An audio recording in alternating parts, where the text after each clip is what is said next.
el gato la cruza al trote, ¿cómo será la cañada? Bueno. Y la verdad es que viene bien la frase para hablar de esto. Lo dejo, Gustavo, y me convierto en su telespectador. Un fuerte abrazo. Muchas gracias, un abrazo, Víctor Hugo.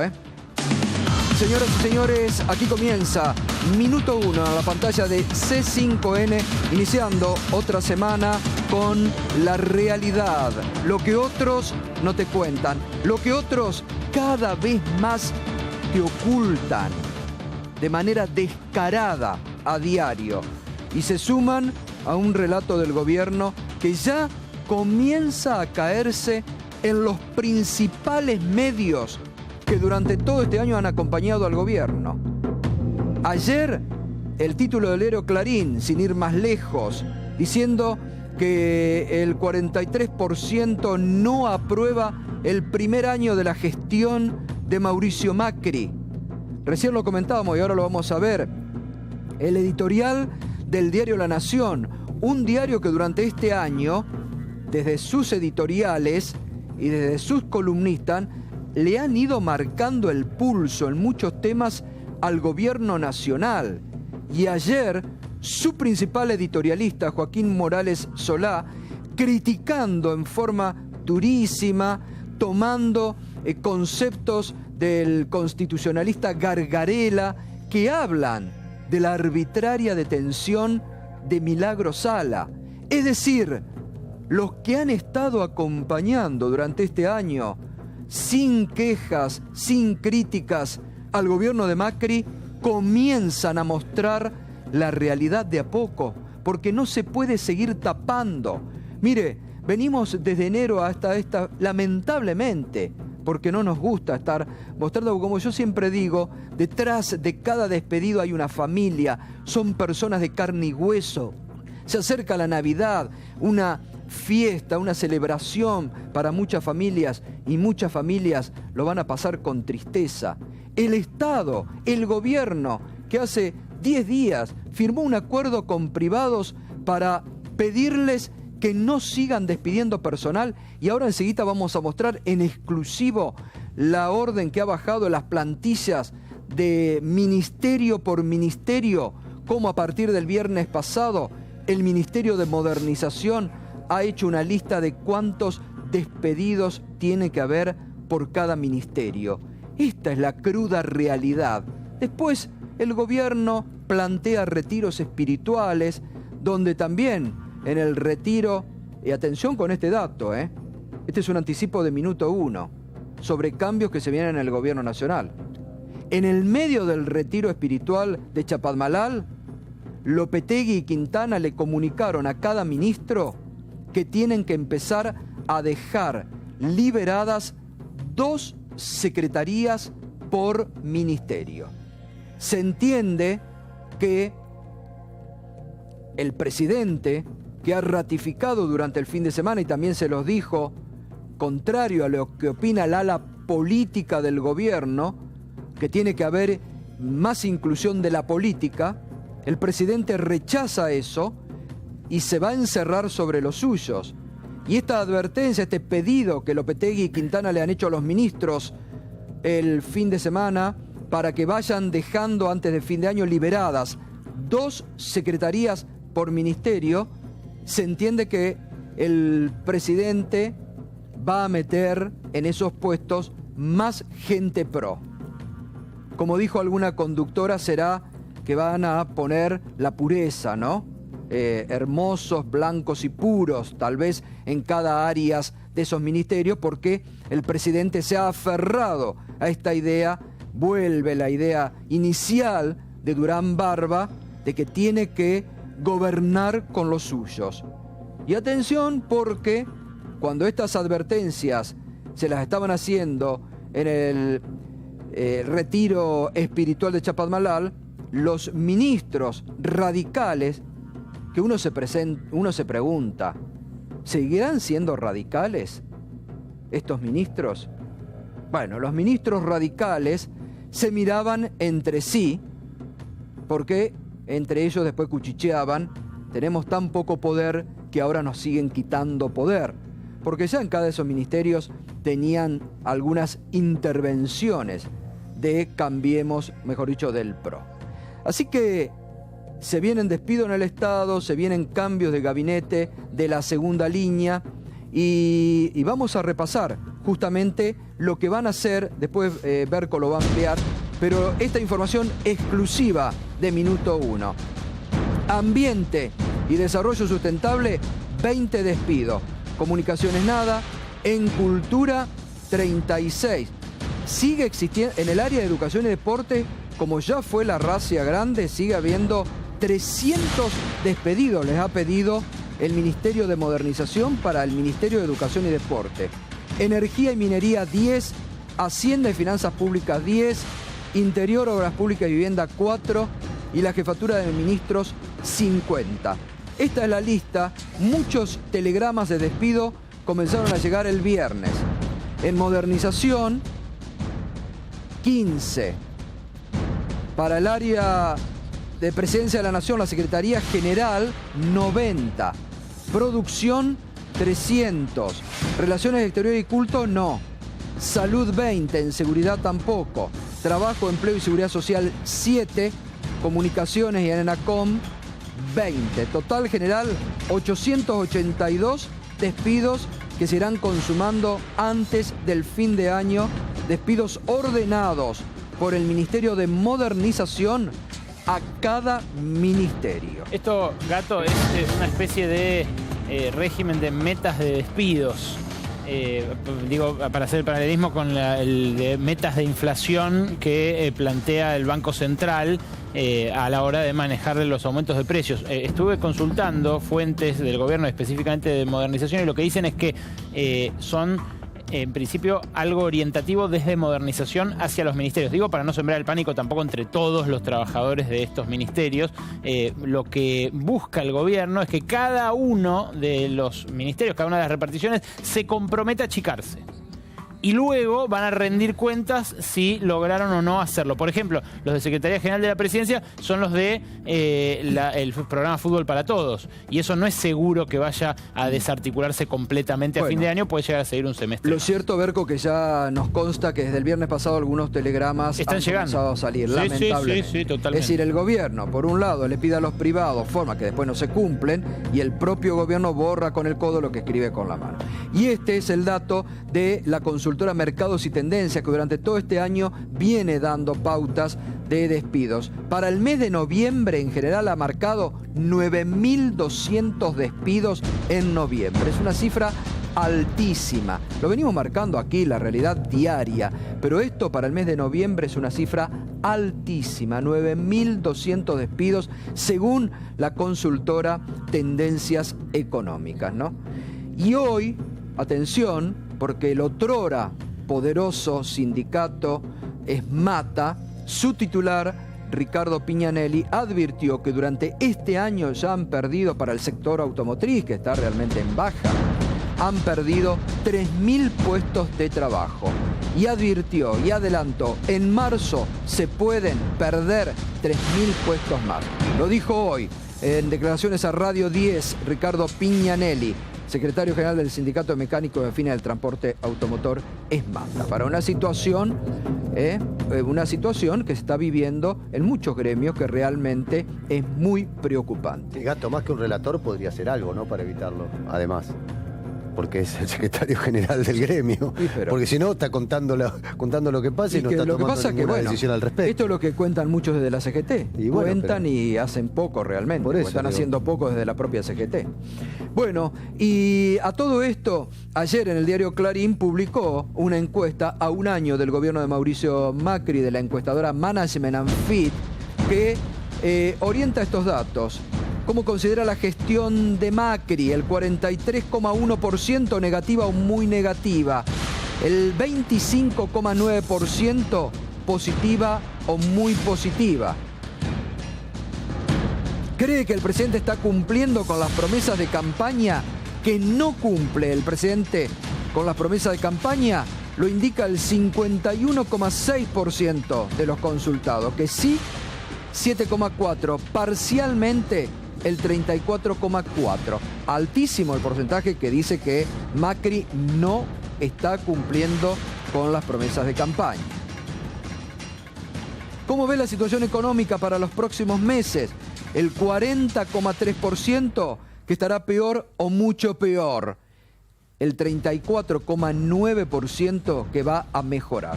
Fuente Management and Fit para el diario Clarín en el día de ayer. Y nos vamos a meter ya en un tema que realmente se ha hablado mucho durante el fin de semana, ha crecido en intensidad, a partir que, como lo comentamos aquí el viernes, la semana pasada, la Comisión Interamericana de Derechos Humanos, después de 33 años que no hacía observaciones sobre derechos humanos en la Argentina, ha vuelto a poner el foco en la República Argentina por el caso Milagro Sala. Desde la época de la dictadura, que la Comisión Interamericana de Derechos Humanos nos llamaba la atención a la República Argentina sobre un tema de esta gravedad. Y esto se suma al grupo de trabajo de la Organización de Naciones Unidas, se suma a lo que dijo el secretario general de la Organización de Estados Americanos sobre la arbitraria detención de Milagro Sala. El mundo al que Cambiemos quería llegar se está posando ahora sobre el presidente Mauricio Macri por la arbitraria detención ordenada por el gobernador radical de Jujuy, Gerardo Morales. Vamos a escuchar lo que decía el viernes el presidente cuando terminaba el retiro espiritual en Chapadmalal. Me ocupa que poder informar a todos los organismos sobre lo que está pasando en Jujuy. Por eso los hemos invitado, por eso le he pedido al gobernador y al Poder Judicial de Jujuy que informen lo que se ha hecho y que transmitan con claridad y sin ningún tipo de segundas intenciones qué es lo que ha sucedido en Jujuy. Porque, bueno, hacia adentro, en la Argentina, a la mayoría de los argentinos nos ha parecido que había una cantidad de delitos importantes que se había cometido por parte de Milagro Sala que ameritaban todas esas causas que tiene abiertas. Pero es importante que esta información y este entendimiento sea compartido con el mundo. Es gravísimo lo que dice el presidente. Es gravísimo lo que dijo el presidente, porque esto es terminar con el Estado de Derecho. Porque como a muchos y al presidente les parece que se cometieron delitos, Milagro Sala está detenida. Y eso es lo que hizo. Y fíjese además, a ver, podemos escuchar nuevamente, porque es la palabra del presidente de la República.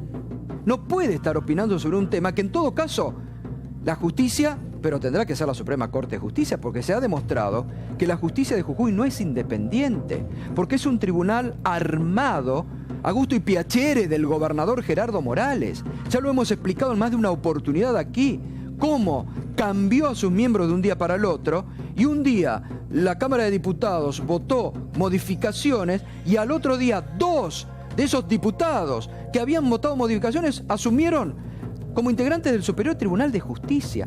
Y esto lo hace un gobernador que dice pertenecer a la Unión Cívica Radical. ¿Dónde está el radicalismo de Alfonsín que levantó con orgullo y muy bien plantado la bandera de los derechos humanos a la Argentina?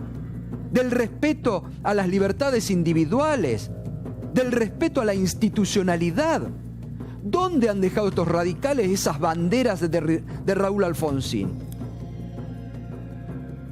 A punto tal que este fin de semana, ahora vamos a ver la nota de Joaquín Morales Solá, pero otros diarios han estado contando que el presidente se cansó de que recientemente el primer ministro de Canadá le pregunte a pedido de Amnistía Internacional por el caso Milagro Sala. Entonces, claro, típico del presidente, se molestó y llamó al gobernador de Jujuy, a Malcorra y a Garabano, indicándoles, arréglenme este tema, no quiero que me pregunten más.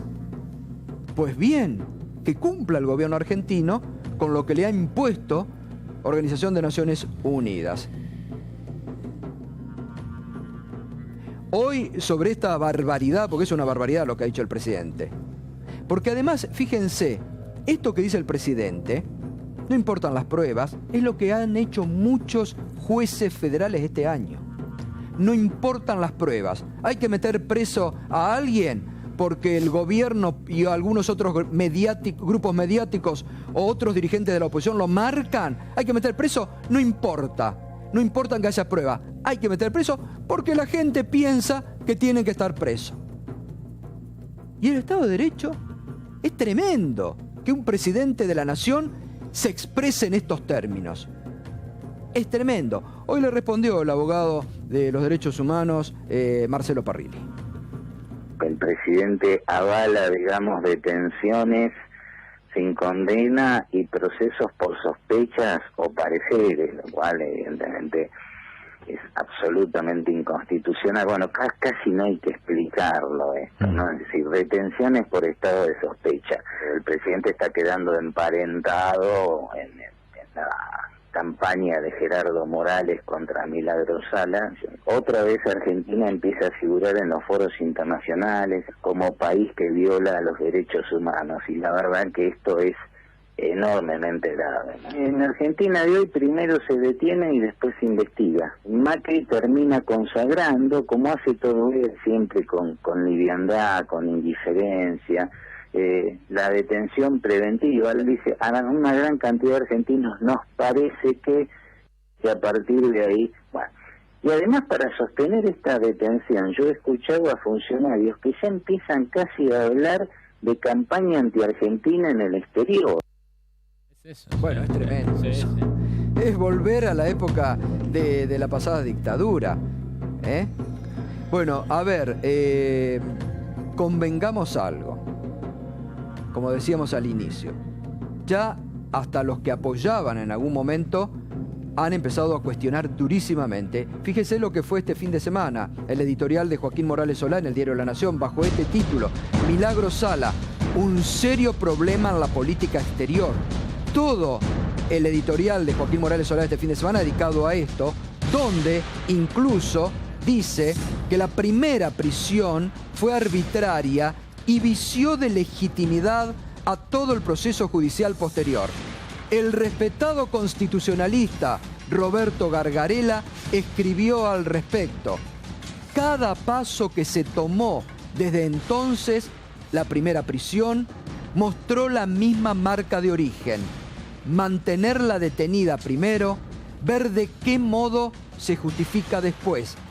Gargarella, que es muy crítico con la historia de Sala, calificó de arbitraria su prisión. Fíjense, lo dice Joaquín Morales Solá y lo dice Gargarella. Y después, a ver si remarcamos la otra parte que habla Morales Solá, porque en otra parte, Morales Solá habla del odio, de lo que venimos marcando nosotros aquí, del estado de revanchismo que se ha metido porque muchos sectores del gobierno lo están propagando en la Argentina. Y habla Morales Solá lo dice así, lean esta nota completa, que la lean algunos funcionarios del gobierno. Habla del odio, con estos términos, del odio histórico de Gerardo Morales hacia Milagro Sala y la necesidad política de meterla presa para él quedarse tranquilo. Lo dice Morales Solá, el diario La Nación, que ha acompañado a muchas de las políticas de este gobierno. Es decir, que ya no es solamente a nivel internacional, son hasta los propios los que llaman la atención sobre esta arbitraria detención.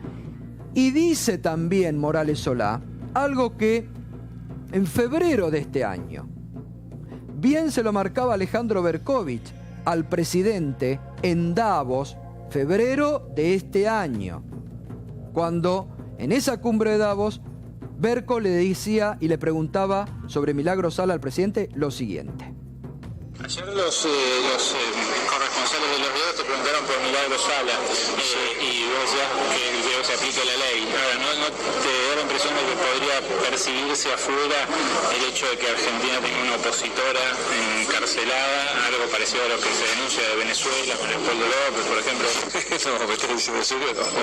Creo que no me lo puedes decir en serio. No, ¿me estás diciendo en serio? No. Creo que no me lo puedes decir en serio. No, pero no puedes comparar a López, porque López no hizo nada malo para que lo compare con Milagro Sala. Bueno, cuando Berco le preguntaba esto en Davos, el presidente no solamente se rió despectivamente, sino que se levantó y se fue, molesto con la pregunta. Esto mismo ayer escribía Morales Solá diciéndole, el presidente no puede seguir reclamando por la libertad de López cuando acá tiene una presa política. Momento incómodo, Gato, ahí en los últimos días de enero, principio de febrero, porque habíamos estado varias horas en la nieve esperando que apareciera Macri, era su primera gira importante internacional, y cuando le hicimos esta pregunta, se fue.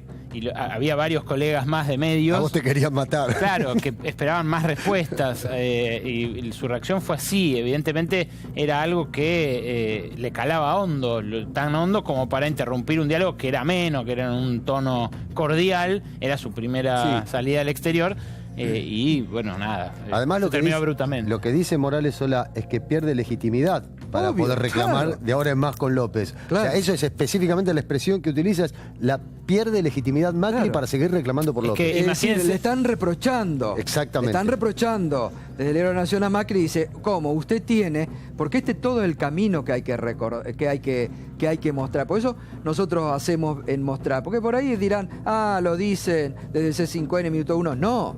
Fíjese lo que le están diciendo también desde el diario La Nación. En ningún momento Nicolás Maduro dijo, muchos venezolanos creemos que Leopoldo López cometió delitos. Hay un tribunal venezolano que le imputa delitos concretos y que se están investigando. Y aún así, la Comisión Interamericana de Derechos Humanos pide por su liberación porque es un opositor preso. Ahora, el doble estándar que tiene el gobierno argentino ya es inocultable. Bueno, por eso se lo están reclamando desde la ONU, la Comisión Interamericana de Derechos Humanos, que desde la época de la dictadura no advierte, lo está.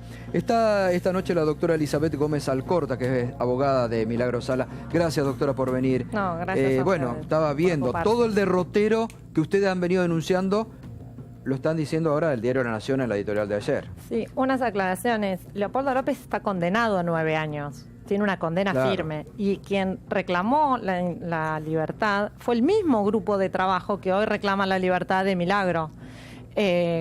Por eso, cuando el presidente de la Nación en los foros internacionales reclama al gobierno de Maduro el cumplimiento de esa resolución, está reclamando que se cumpla una resolución que él mismo, como representante del Estado argentino, incumple y da esta clase de respuestas cuanto menos vergonzantes. Y también recordemos que Milagro Sala no está condenado, que está en proceso. Milagro Sala no está condenada, a diferencia de Leopoldo López. Y además hay algo que me parece que sí es importante, sobre todo para que la gente entienda, que todas las resoluciones que ustedes mencionaron y otras más, porque el Comité contra la Discriminación de la Mujer y contra la discriminación racial, 2 comités extras de Naciones Unidas también le reclamaron al gobierno nacional en 2 encuentros que hubo ahora a fines de octubre el cumplimiento de esta resolución. Que lo que se está diciendo es que ella tiene que ser investigada en libertad. Obvio. Digamos, porque acá se juzga la prisión preventiva. Exactamente. Pero como Milagro Sala, que recién lo decía Marcelo Parrilli,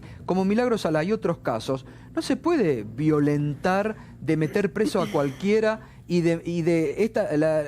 ustedes lo dirán mucho mejor, el tema de la libertad de la prisión preventiva es para casos realmente muy específicos, excepcionales. Además, Gato, perdón, ¿no? Hay algo que es increíble lo que se está diciendo. Dicen que Milagro Sala es un potencial peligro para los testigos. Esto es lo que se argumenta.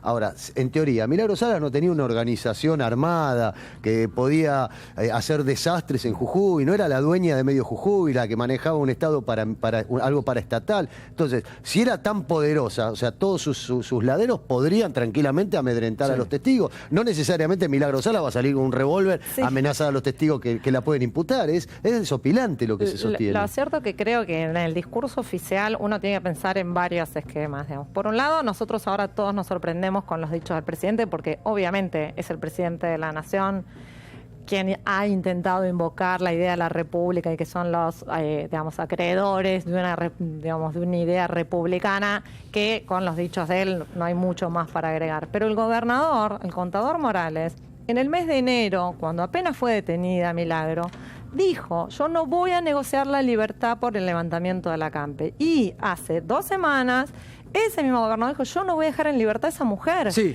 es mayor verdad esto que reconocimiento dice. de... Yo soy el poder.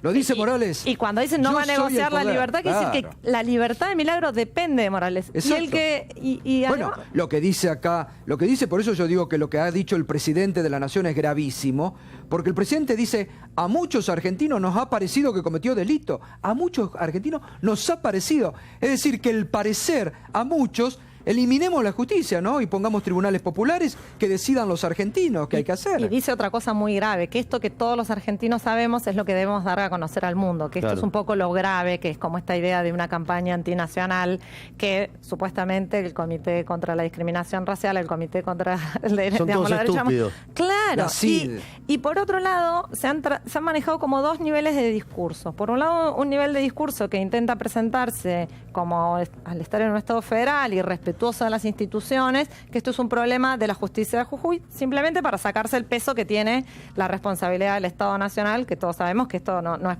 digamos, no es de la provincia, porque ante la comunidad internacional el que responde es el Estado Nacional.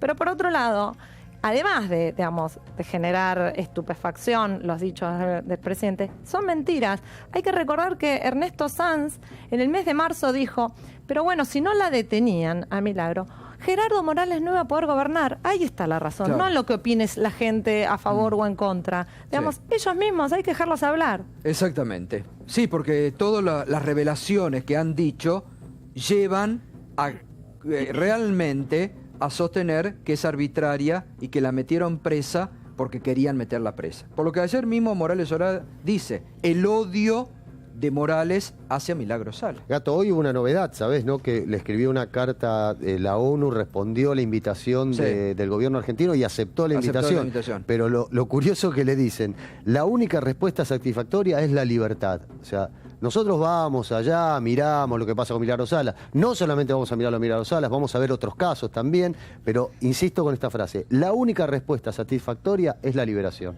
Esto es lo que dicen hoy las Naciones Unidas. Bueno, hoy sorprendió durante el fin de semana la diputada nacional Graciela Camaño del masismo, ¿no? Sobre lo que dijo sobre Milagro Sala. La escuchamos.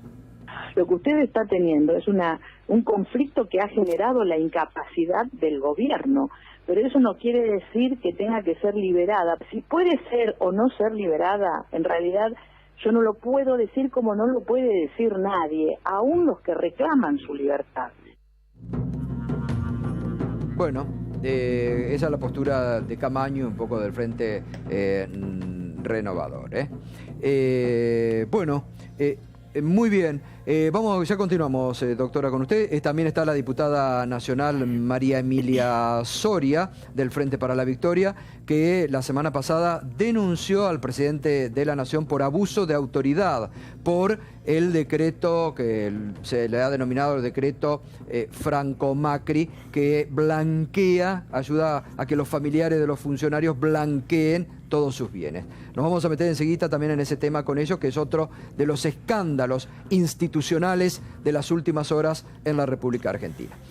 Pero nos metemos con el tema científicos, CONICET.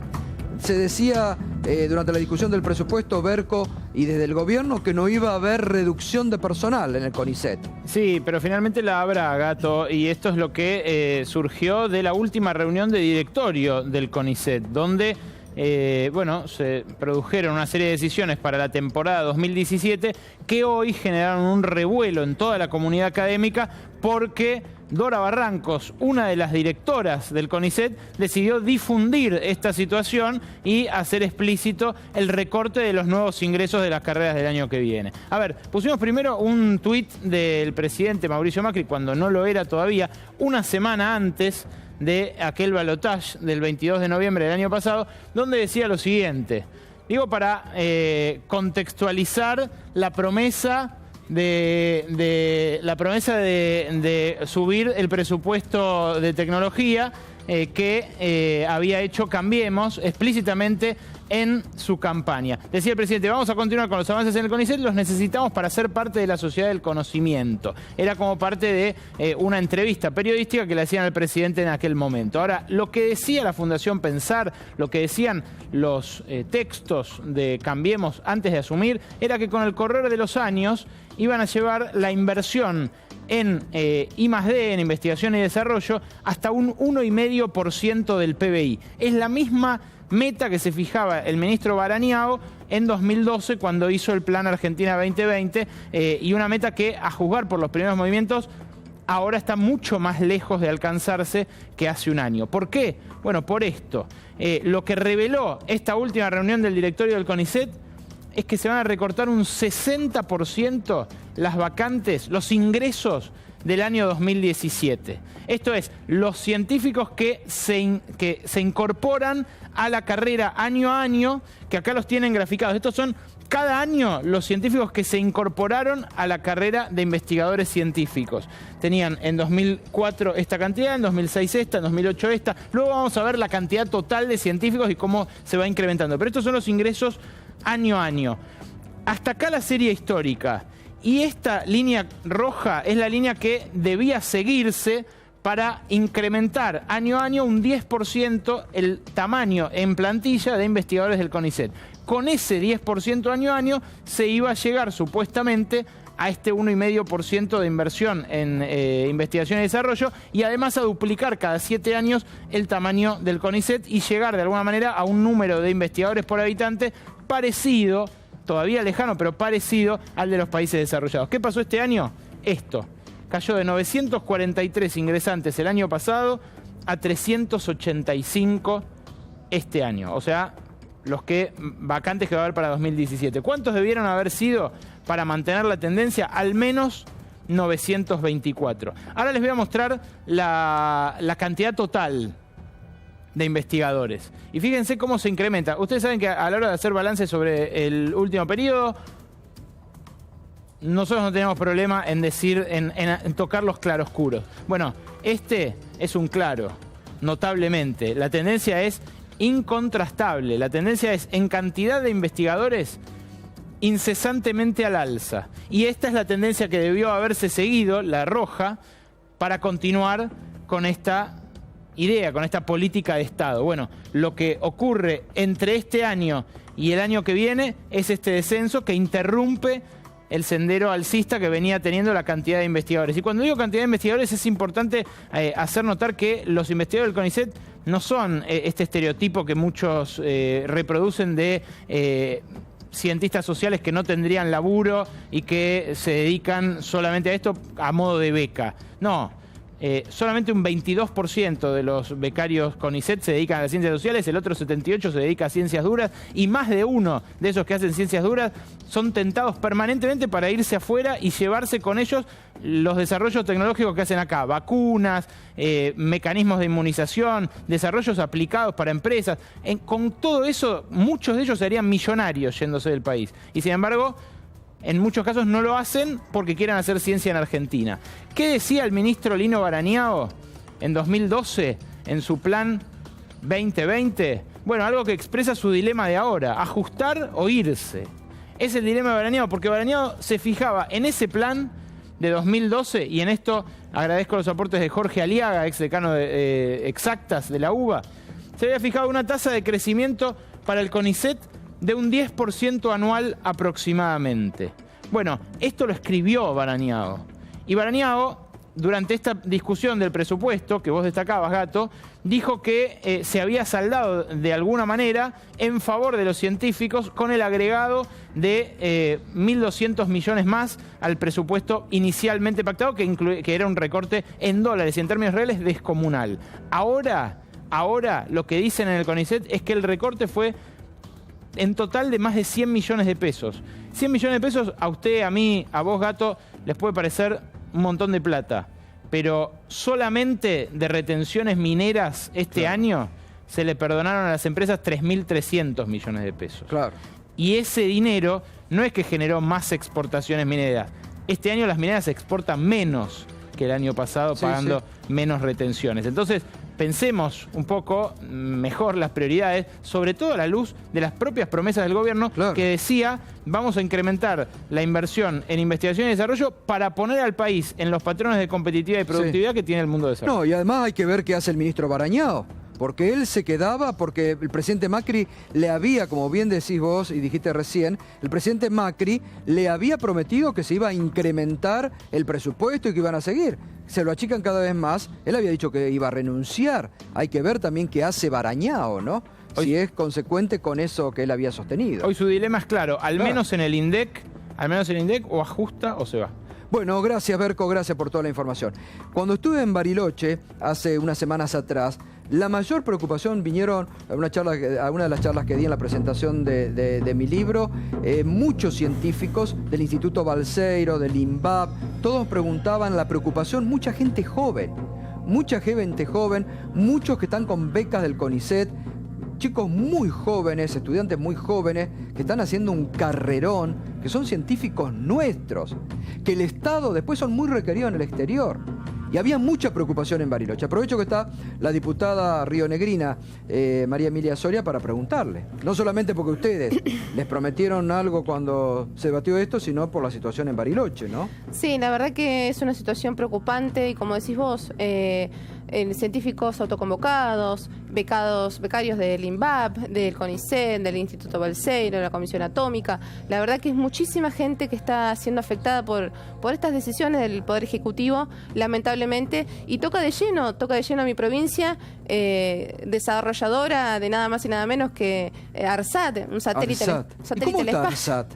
Y bueno, el tercer proyecto de ARSAT está suspendido en este momento, el tercer satélite.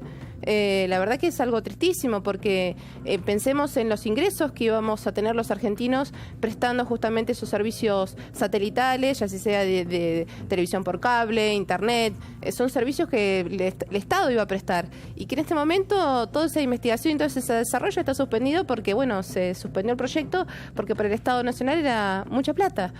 Son esas contradicciones, ¿no?, que tenemos porque el Poder Ejecutivo, el presidente dijo que iba a aumentar el presupuesto en esta área y todo lo contrario. Y déjenme decirles, la verdad que la preocupación que hay en San Carlos de Bariloche es mucha, no solo por estos despidos que estamos viendo, sino porque la ciencia y la tecnología en mi provincia y en particular la ciudad de San Carlos de Bariloche tiene mucho que ver con nuestra sociedad, con nuestra cultura, con nuestra comunidad. Todo el sistema de la ciencia y tecnología moviliza a San Carlos de Bariloche.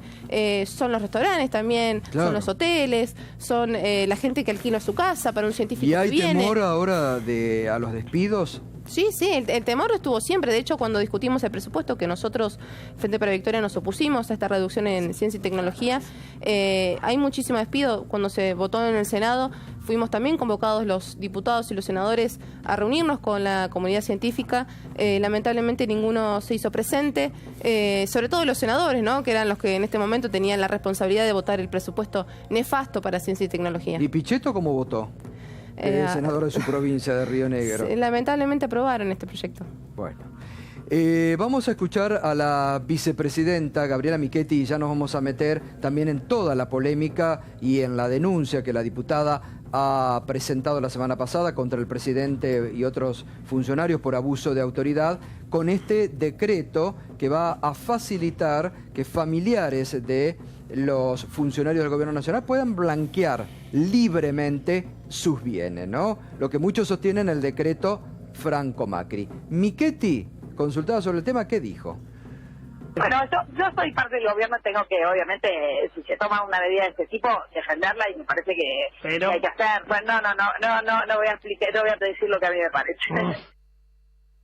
Si hay un familiar que tiene una madre, un padre, un hijo o un hermano que tiene bienes que son adquiridos antes de que vos entres a la función pública y que en realidad pretende blanquear, digamos, no es mi caso porque yo no tengo ningún bien y mi familia tiene ningún bien afuera ni nada no declarado, pero te quiero decir, hay gente que puede haber tenido algún bien no declarado. Y si es antes de que vos entres a la función pública, la verdad es que te diría casi inconstitucional que vos le niegues a esa persona por ser familiar de un funcionario la posibilidad de blanquear. Bueno, sobre el blanqueo no voy a decir lo que a mí me parece, dijo la vicepresidenta Gabriela Michetti. Y se tendría que haber quedado ahí, ¿no? Sí, porque después la aclaración posterior se metió en un lodazal. Porque además hay que recordar que los actuales funcionarios del Gobierno Nacional vienen de 8 años de ser gobierno en la ciudad de Buenos Aires y todos sus familiares también, ¿eh? Así que hay que recordar eso. Diputada. No, la verdad que incluso esa explicación nefasta, porque no hay otra palabra, me deja aún más preocupada como argentina. Nosotros presentamos, el bloque de diputados del Frente para la Victoria, presentamos una denuncia la semana pasada, que es una denuncia penal, justamente contra el presidente, pero también contra su jefe de gabinete y también contra el ministro de Hacienda, que son quienes refrendan el decreto 1206, porque sin lugar a dudas se configura un delito. Hay abuso de autoridad. Nosotros hace nada más 4 meses, no estamos hablando de una ley que tiene de antaño, que tiene añares, no, una ley de 4 meses que impulsó el Poder Ejecutivo, y ahí viene el engaño, ¿no? Porque el artículo 83, que fue un artículo que no impulsaba el Poder Ejecutivo, en el proyecto original que vino del Ejecutivo no venía con el artículo 83 que incluía a los familiares. Es decir, que desde ese entonces ya el gobierno tenía esta intención de que los familiares pudieran blanquear. Fue en el debate en los... Bueno, recordemos que el proyecto original enviado contemplaba a los familiares, y después que fue Carrió la que se los hizo sacar. Exactamente, Carrió y bueno, gran parte de la oposición. Nosotros queríamos ir por más, nosotros queríamos que ningún primo conocido constructor, ningún Calcaterra pueda. Exactamente, ningún constructor. Y Calcaterra ahora, por ejemplo, puede, ahí está, es un buen ejemplo. Calcaterra puede. Calcaterra puede, porque nuestra propuesta no prosperó. Prosperó la propuesta de que nada más padres, cónyuges e hijos menores emancipados. Podía aún con el artículo 83. Podía aún con el artículo 83. Bueno, pero claramente ahora queremos que también los cónyuges y también los padres puedan. Claramente eso es lo que pretende el gobierno. Vale la pena recordar que Calcaterra se hizo de IEXA en una operación todavía no cerrada y por lo menos viscosa. Una operación en la cual Franco Macri le cede parte del capital accionario y se lo vende en cuotas sin interés, por decirlo de una manera para que la gente lo entienda. Unas cuotas que todavía no terminaron de consolidarse y ahora aparece Calcaterra diciendo que lo pone en venta. Tiene 4 patas, una cola, ladra, sí. Tiene toda la... Bueno, durante el fin de semana Franco Macri dijo que él estaba retirado. Pero va a ser muy interesante porque hoy Gabriela Cerruti, directora del sitio Nuestras Voces, anticipó, charlaba hasta nosotros, ¿está? Vamos a escuchar lo que dijo Gabriela Cerruti sobre las sociedades familiares que está investigando de los Macri y los movimientos. A ver, escuchemos. Entre otras cosas, para las que están usando el gobierno nacional, los Macri lo están usando para resolver problemas familiares. Esa familia está completamente disgregada y está muy peleados y con un juicio con Mariano, el más chico de los hermanos, que nunca quiso tener mucho que ver con las empresas y que aparece, de hecho, en la mayoría de las empresas offshore. Mariano les está haciendo un juicio porque quiere que se aclare su situación y quiere quedarse con lo que le corresponde de la empresa, pero no tener que ver nada más con sus hermanos, mientras que Gianfranco y Mauricio son los que manejan realmente todo. Esta aparición de Franco Macri pidiendo que, haciéndose cargo él de todo lo de las offshore, no es para salvarlo a Mauricio, es para desligarlo a Mariano Macri, que estaba intentando con la ley de blanqueo con la presentación de Franco Macri en la justicia, ordenar un poco lo que es la empresa familiar para pasársela tanto a los hijos de Mauricio Macri como a Gianfranco. En todas las grandes contrataciones que se están llevando adelante en este momento, en todas aparece o un Macri, o un Calcaterra, o un Caput. Bueno, lo que dice Gabriela Cerruti hay que seguirlo. Ella está haciendo una investigación, porque dice que está siguiendo mensualmente todos los movimientos que se producen accionarios. Y decía, ¿no?, que hay unos movimientos, parecen todo el clan, para seguir en cuenta, ¿no? Son 28 sociedades offshore donde figura un Macri, desde Franco hasta algún hijo, sobrino. La verdad que la justicia en la causa de los Panama Papers ha avanzado muchísimo en el exterior. Ojalá en Argentina también avance. Pero esto no se limita a los Macri. Tenemos 16 funcionarios nacionales del gobierno actual que tienen cuentas offshore, con propiedades y bienes no declarados. Y también tenemos hasta intendente, por ejemplo, el intendente de Lanús, con esta famosa empresa Sogma. Grindetti, exactamente. O sea, esto no se limita nada más a Macri. Por supuesto que y vamos a avanzar, no nos vamos a caer en la denuncia penal. Hoy presentamos una denuncia, obviamente, de inconstitucionalidad también, y una medida cautelar de no innovar para que se suspenda la aplicación y no puedan blanquear plata hasta que la justicia intervenga, hasta que la justicia aclare. Yo no confío lamentablemente mucho en esta justicia que un día para otro... la justicia fuera... Pero bueno, si la justicia fuera realmente imparcial y objetiva, debería inhibir bienes como lo ha hecho, por ejemplo, con familiares de la expresidenta, ¿no? Por supuesto. Si la justicia de este país funcionara, al pedido de ustedes, debería inhibir bienes, porque entre lo que dijo Gabriela Cerruti, que está investigando, y lo que usted acaba de decir de las cantidades de sociedades offshore donde aparece un Macri, es gravísimo, porque si todos empiezan a blanquear lo que tienen en el exterior, bueno, ahí sabemos para qué hicieron este decreto, ¿no? Sí, así es, pero también hay un hecho que es terrible. Como dije al principio, esto fue un acuerdo. El artículo 83 se agregó del debate de los diputados. Lo votamos, Cambiemos lo votó. Y ahora borramos rápidamente, volamos un artículo. Claro. Es de una gravedad institucional. La verdad que yo estoy muy preocupada como diputada, pero también lo estoy como abogada, porque estamos viviendo cosas que antes nos criticaban de que éramos la escribanía del Estado. Ahora somos un circo. Esa es la realidad. La semana pasada íbamos a tratar en la sesión ordinaria, la última sesión ordinaria, un proyecto caduco, un proyecto que había perdido estado parlamentario hace 2 años. No, pero además, diputada, fíjese, la estaba escuchando con atención. Ustedes analizan, tratan, cambian, intercambian posiciones, acuerdan una ley en el Congreso y después el presidente por un decreto la cambia. Y pasa lo mismo con el tema de los científicos. Es decir, el Congreso sube partida y después nos enteramos, lo que decía Berco recién, que cómo se reduce a un área que tiene que ser primordial para el desarrollo de la Argentina. Es decir, el Congreso puede hacer, pero después el presidente decide otra cosa, ¿no? Vamos a un tema que se conoció hace instante, que nosotros estamos siguiendo aquí a raíz de lo que nuestro colega de perfil.com, Ramón Indar, destapó la olla, lo que se llama la Operación Qatar, que parece tiene su primera víctima en el gobierno. Luis María Blaquier renunció al Fondo de Garantía de Sustentabilidad del ANSES. Es uno, Luis María Blaquier, no sé si está la foto ahí. Es el que firmó. Ahí está, es esta persona. Es uno de los que firmó. No, él que firmó. Él firmó. Es él que firmó el memorándum, fue exactamente él. Y esta persona, Berco Blaquier, Bueno. que... Luis María Blaquier, por supuesto, forma parte del clan Blaquier, de los dueños de Ledesma y es una de las familias más de Jujuy. millonarias. De Jujuy. Y todo vuelve al lugar. De varias provincias, ¿no? De Jujuy, de Salta, de parte de Tucumán.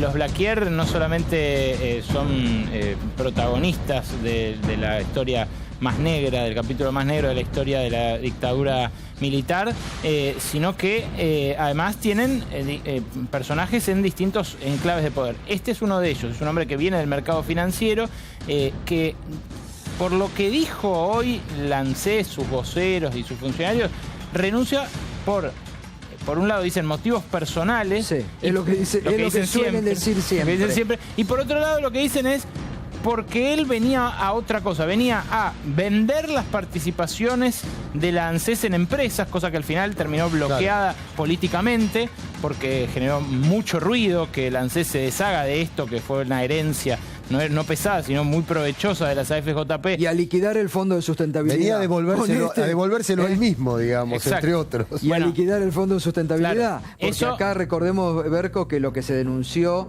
que lo denunció aquí el secretario gremial de ANSES, Fabré, era que lo que se había puesto justamente de garantía era esto, ¿no? Sí, este por eso. fondo. Yo no se lo adjudicaría 100% al escándalo Qatar. Sí me parece que lo que venía a hacer Blaquier era desarmar efectivamente esta posición del Estado.